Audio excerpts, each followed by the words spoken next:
one nation under God, indivisible, with liberty and justice for all. That's the Pledge of Allegiance. That's the chant that we had to recite every single day in school growing up.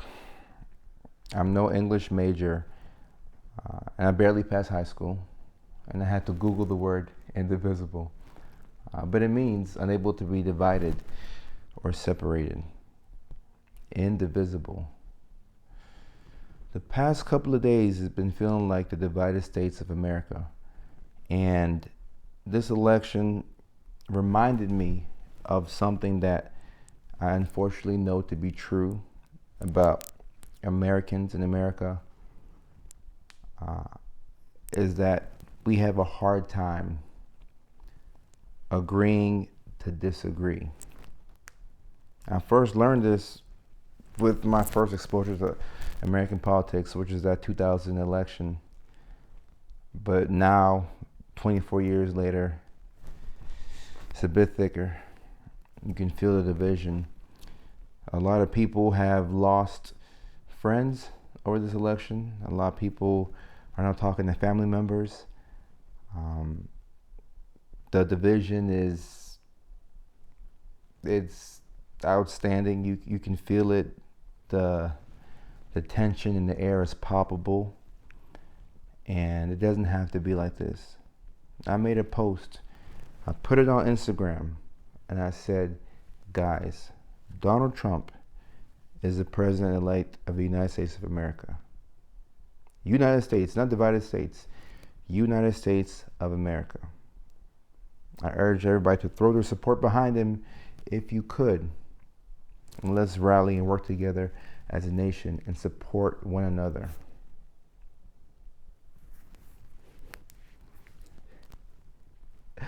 I lost almost 4,000 Instagram followers. I had messages with question marks. I had threats. People saying things like, oh, you think you have money now? Or I'm like, what's going on? Go be with your white girls. We knew you were a Trump supporter. When I posted on IG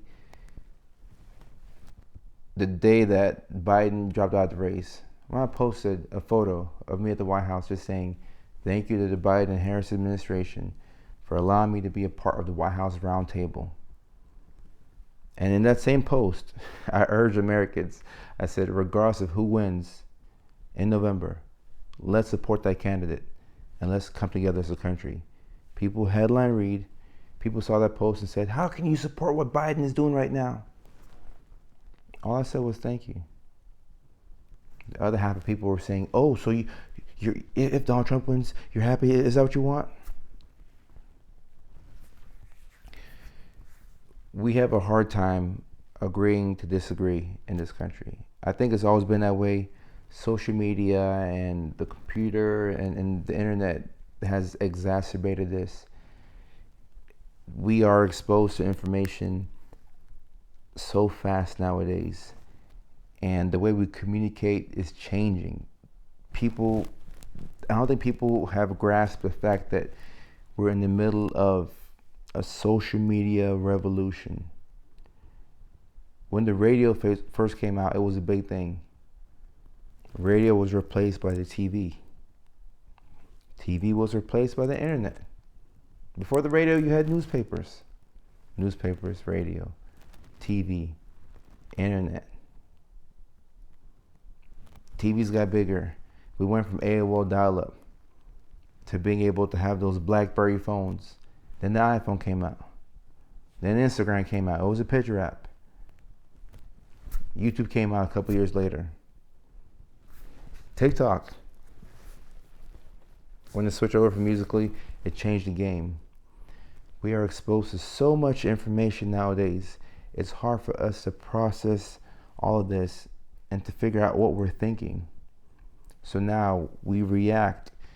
We move so fast and we do things without really taking the time to pause and figure out and really try to understand what we're actually doing. And like I said, I think we've always had a problem as a country come together, especially around election time. But social media has overexposed us to so much. If you fall out with family, friends, coworkers, but more specifically, family members and friends, people that you've been friends with for decades, over this election, you have to question whether that was a solid friendship, whether it was a solid connection. I saw a video on TikTok earlier. I was watching on my computer where a girl was saying, ladies, it's time to stop having sex with men altogether. It's time to divorce your husbands, leave your spouses if they voted for Trump.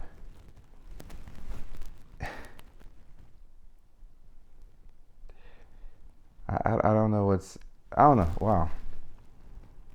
And you certainly have the right to do whatever you want to do. But it's a shame when we do things and we act impulsively. And after the fact, we're like, oh my goodness, I don't think I wanted to do that. Yeah, that wasn't what I actually wanted to do. I was emotional. I made decisions without thinking it through. We've got to come together and support each other. The election is over, y'all. The results are in. The people have spoken. It's extremely clear. President Trump, won the popular vote. He won by almost at least 4 or 5 million votes. So this was not close at all. In my earlier video, I said more than half the country, or I said half the country. It was a significant victory. And it appears that the media is more left-leaning. Now, I could be wrong, but it appears as if the media is more left-leaning. And obviously, the younger people are traditionally, people tend to be more left-leaning in their younger years, and then you become a bit more conservative as you get older. That's what the numbers say. And it is remarkable to me how when one side doesn't get the result that they want, we just can't handle it. And guys, this is not a Republican victory lap, these videos I'm doing, because we remember what happened 4 years ago when Trump lost. We saw what happened at the White House. That was not acceptable. That was not acceptable. That was awful. That was awful. So both sides, it's not like a left or right thing or blue or red. It's just a fundamental problem that we have. When somebody doesn't think the way that we think, it's a big issue.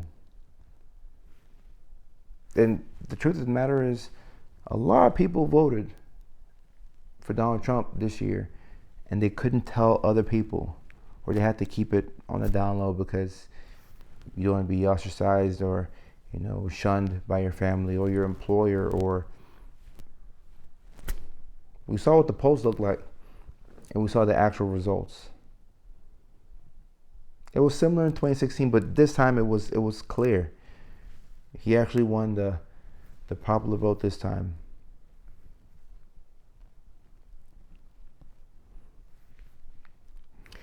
For people to have to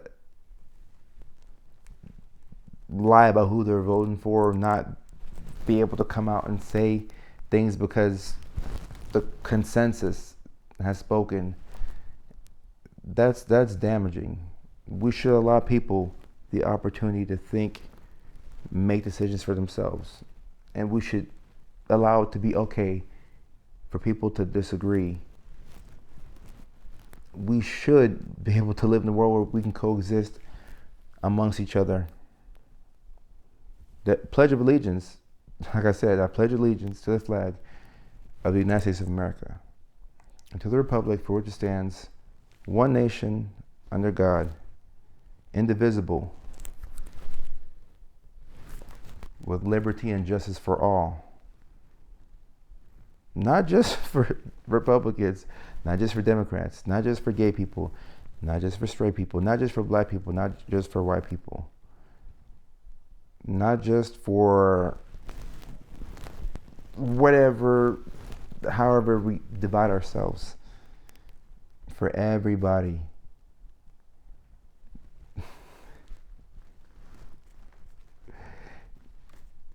There is an opportunity for us to coexist and live amongst each other in harmony without thinking the same. And would you really want a world where we all thought the same? Think about it.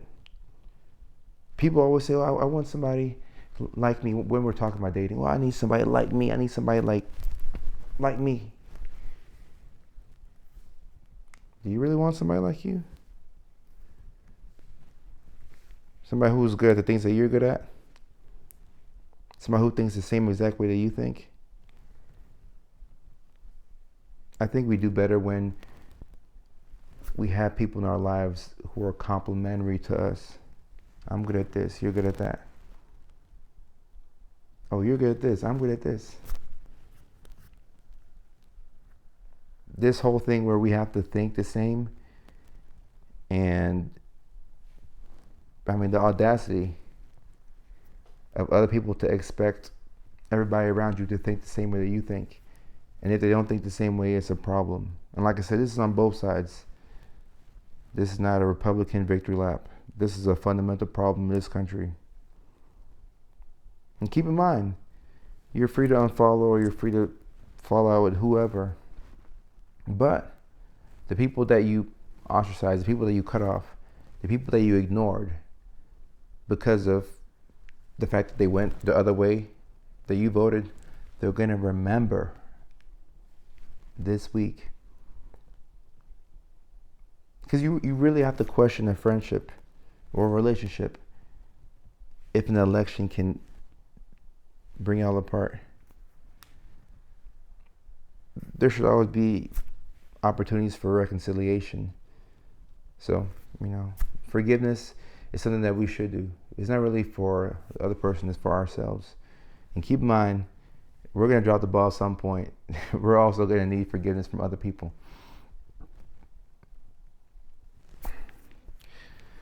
I don't know. It is something that I've observed, and we grow when we learn from people who are not like us. And for myself, I'm so grateful that I've been able to live in different environments. I was born in Ghana, West Africa, grew up in Norway for 5-6 years. We moved to Nashville, Tennessee. I went from a black African environment, I was there for like a year and a half, to the whitest place on earth, Norway. Then we moved to the projects in Nashville, Tennessee, right back to the blackest place on earth. One of them, at least.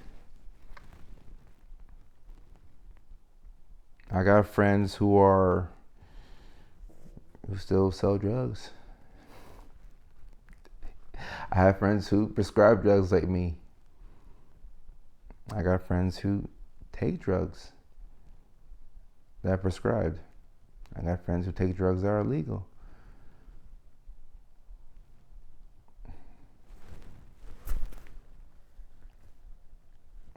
I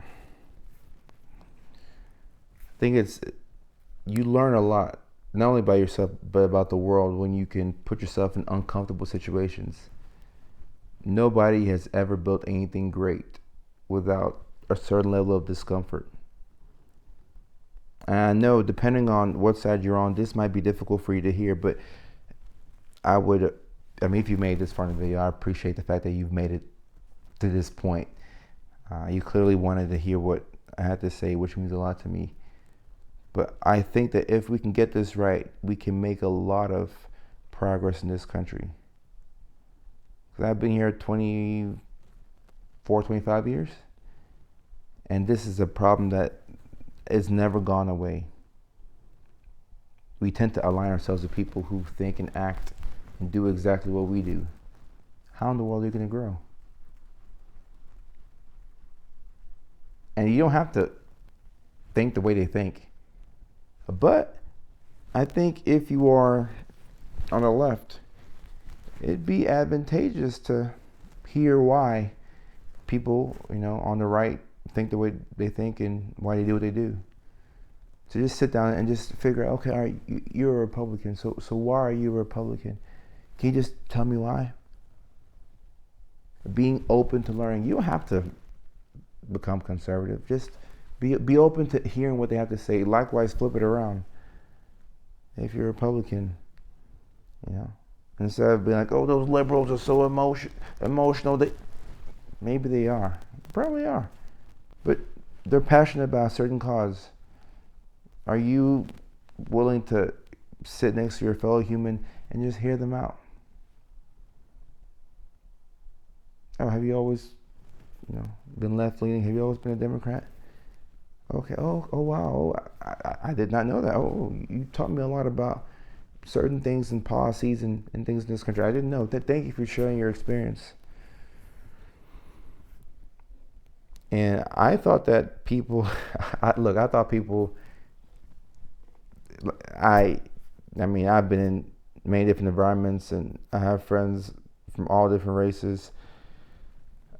I got gay friends, straight friends, trans friends. I got black, white, Hispanic, European, South American, Australian. I have friends from all walks of life. When people say I don't see color, I don't agree with that. Like, we see color. You see I'm black. I see that person is white. I see that person is Hispanic. So I see it and I recognize color. But I don't see them to be any better than me or any less than me.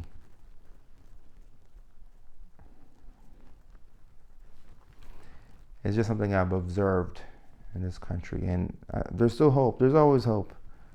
There's always hope.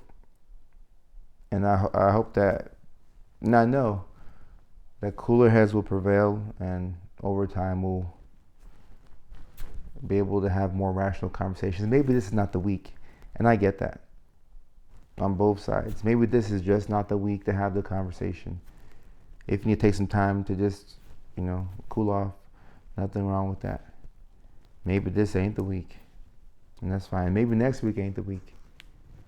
But at some point, I hope that we can put our differences aside and come together as a country. I feel like Americans are like siblings.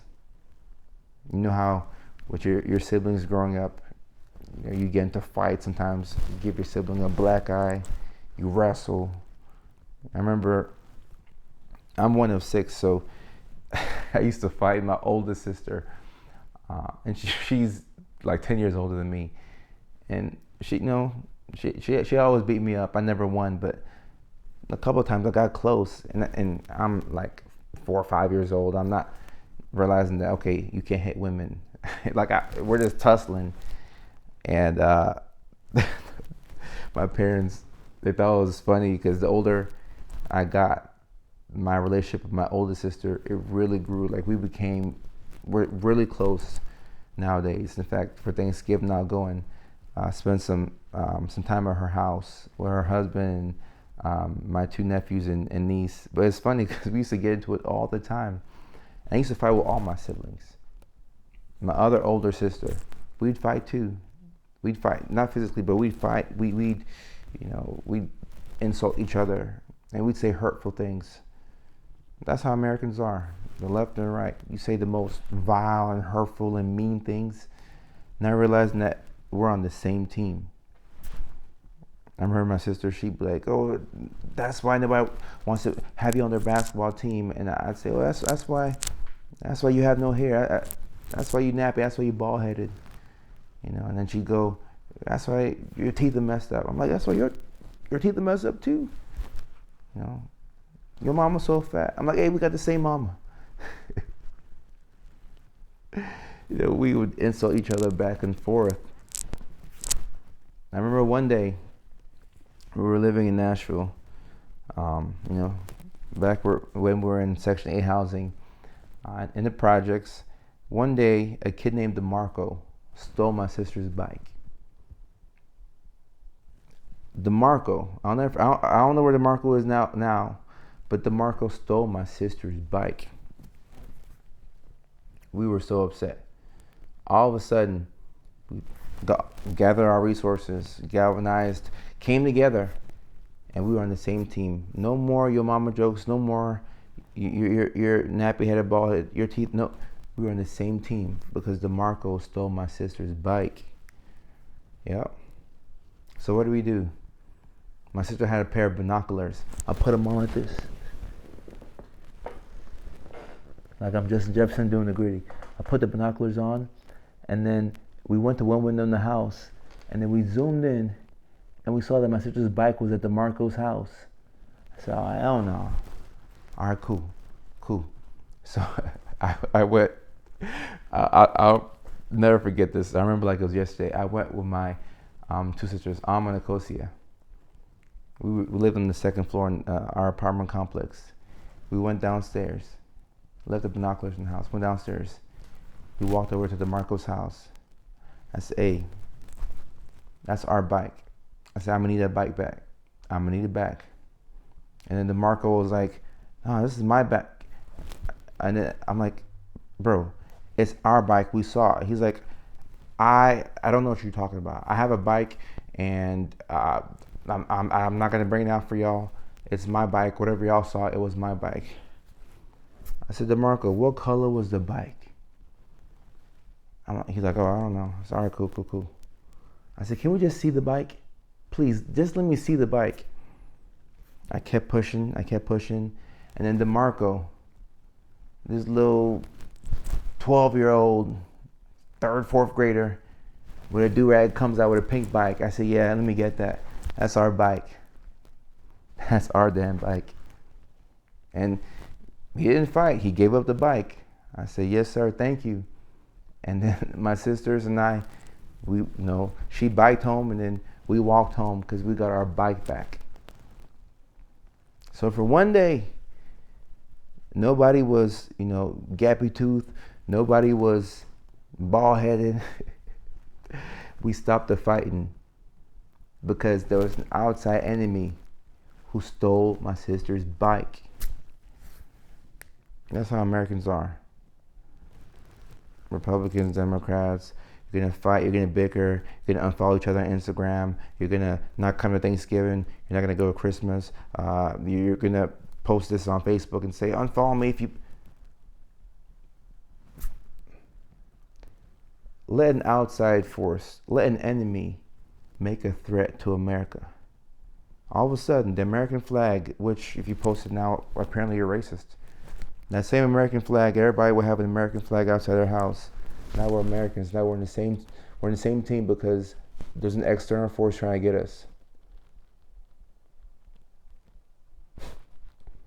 It's like, all right, let's take a break. Y'all are not emotional liberals, and y'all are not racist conservatives or whatever. Let's take a break from the fighting. We gotta gang up, get on the same team. This country is out for us. We need to step up and show them. Just like during the Olympics. During the Olympics, when Serbia was putting it on us, all of a sudden everybody has their American flags. USA. You got Cavaliers fans, Lakers fans, rooting for Steph Curry. Look at that. So, just a reminder, y'all, we're on the same Mickey Ficky team.